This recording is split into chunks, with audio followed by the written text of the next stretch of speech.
బొరుగులు ఉప్మా చేసే పద్ధతిని చూద్దాం. కావాల్సిన పదార్థములు: ఉల్లిపాయలు తగినంత, పల్లీలు తగినంత, మనకు అవసరమైతే జీడిపప్పు తగినంత, టమాటా ముక్కలు కొంచెం, పచ్చిమిర్చి. అలా దూరగా వేగించుకోవాలన్నమాట. వంట చేయడమే అసలు రాదనమాట. మా మిత్రుడు చేస్తుంటే చూస్తున్నా అంతే. బేసిక్గా మనం ఇంట్లో మా అమ్మ ఊరెళ్ళినా కానీ ఒకరోజు కూడా వంట చేసి పాపాన్ని పోలేదన్నమాట. అసలు అన్నం కూడా పెట్టుకునే పాపాన్ని పోలేదు. అంతా బయట తినడమే అనమాట. అలా అలవాటైపోయింది. ఈరోజు చాలా రోజుల తర్వాత మా వాడు బొరుగులు ఉప్మా చేస్తున్నాడు. అది తిని వెరీ టేస్టీగా ఉంది మా చాలా అంట.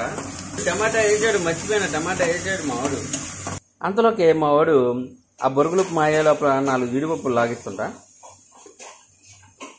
బాగుందబ్బా, జీడిపప్పు బాగుంది. తగినంత పసుపు, తగినంత ఉప్పు వేసుకొని కలుపుకొని ఇలా గట్టిగా పిండేసి దాంట్లో వేయాలంట. వేయరా మచ్చా.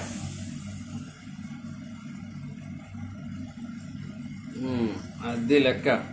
పిండు వేయి. అలా వేసుకొని బాగా కలపాలి.